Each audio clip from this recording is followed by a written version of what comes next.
Olá você, seja muito bem-vindo ao primeiro comentário da lição desse trimestre que tem como tema o Espírito de Cristo.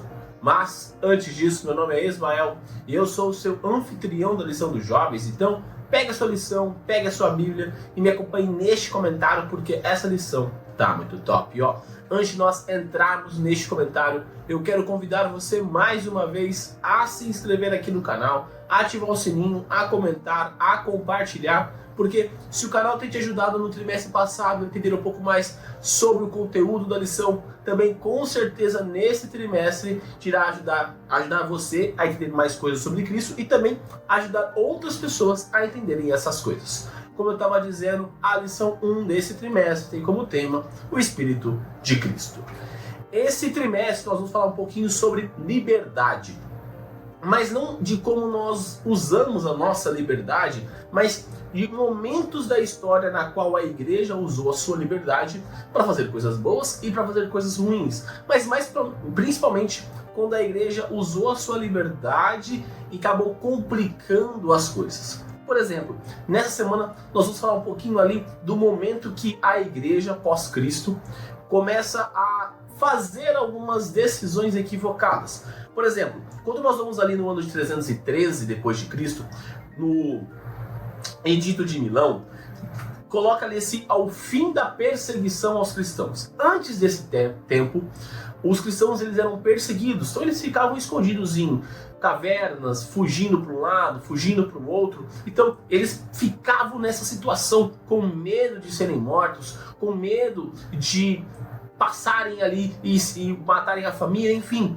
Então eles ficaram escondidos. Após esse edito de Mileto, eles tiveram a liberdade, porque o Constantinopla ali, né, começou a dar autoridade. Constantino falou para eles assim, gente, você está sossegado, vocês vão ser mais perseguidos. Então, naquele instante, deu tudo certo. Então aqueles que estavam sendo perseguidos agora deixaram de ser perseguidos.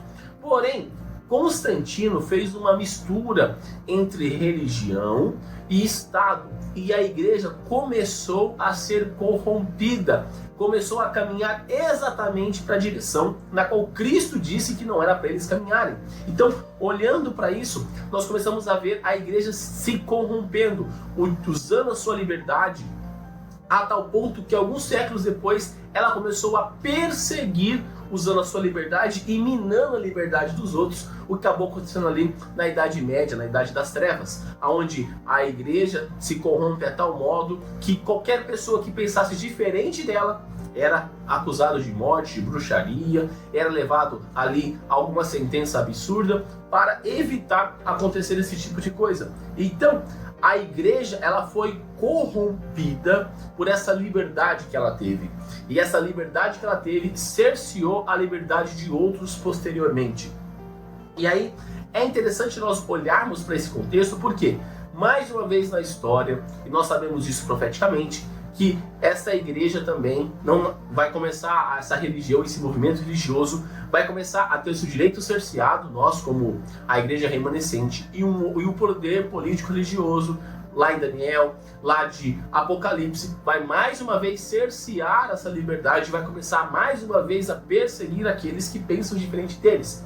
E nós sabemos que o grande diferencial é guardar o sábado e guardar o domingo. A marca de Deus é a marca da besta. Então é necessário nós começarmos a compreender isso, entendermos de como essa história aconteceu lá atrás, porque mais uma vez ela irá se repetir. Então essa semana é para nós começarmos a caminhar, começarmos a olhar como lá atrás a história aconteceu, como lá atrás a igreja foi se corrompendo, como lá atrás a igreja deixou de seguir os princípios de Cristo e começou a colocar os ideais humanos acima de Deus, ou seja, começou a colocar a tradição acima da Bíblia, e como isso corrompeu completamente a igreja, e como foi necessário, por exemplo, a reforma protestante, para começar a sair, a fugir desse contexto de tradição e voltarmos para a Bíblia, sola Escritura, e consequentemente aonde nós chegamos hoje, como uma igreja remanescente. Tudo isso é ocasionado por causa da reforma protestante. Se a igreja não tivesse se libertado da reforma protestante, nós estaríamos ainda presos a este movimento religioso corrompido. Mas mais importante ainda, se a igreja lá atrás não tivesse se corrompido, se entregue a essas vontades humanas, não seria necessária uma reforma protestante. Então, é sempre importante lembrarmos que nós estamos sujeitos a Deus. Então a palavra dele determina se nós vamos para a direita ou se nós vamos para a esquerda, se nós vamos para frente ou se nós vamos para trás.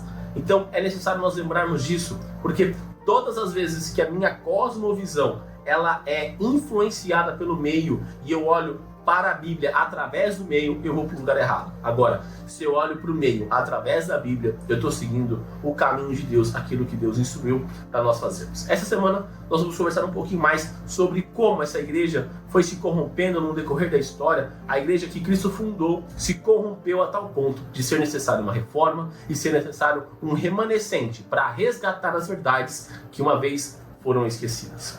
Nesse momento, eu convido você a fechar os seus olhos e orar comigo. Querido amado Deus, obrigado, Pai, por mais um dia. Obrigado, Pai, pela oportunidade que o Senhor nos dá de estarmos vivos, de estarmos na sua santa presença. Gratos somos, meu Pai, pois mais uma vez o Senhor nos dá a oportunidade de abrirmos os nossos olhos e de estudarmos um pouco mais a sua palavra. Pai, chegamos ao último dia do ano e estamos começando um novo trimestre.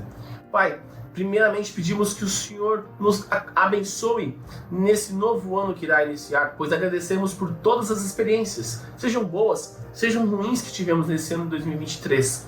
Mas entendemos que precisamos estar preparados, porque logo mais a nossa liberdade será cerceada, da mesma forma que a igreja, posteriormente ali no ano de 313, depois 325, começou a se corromper e começou a perseguir aqueles que pensavam diferente. Aqueles que estavam fiéis à tua palavra passaram a ser perseguidos, porque os demais se corromperam pelas vontades humanas.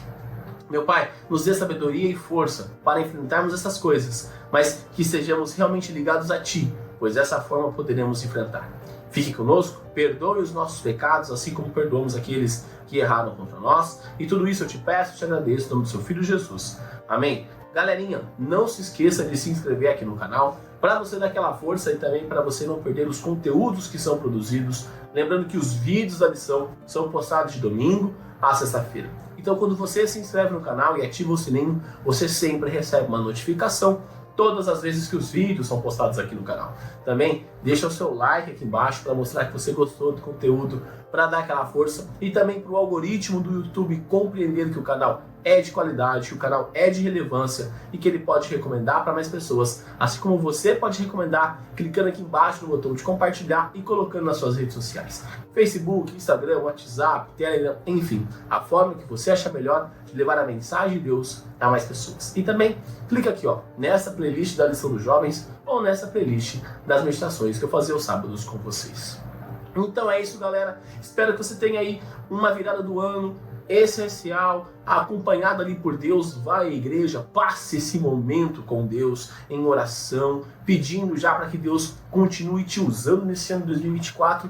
E eu te encontro aqui ano que vem, também conhecido como amanhã, para falarmos mais sobre a palavra de Deus. Um forte abraço a todos e até mais.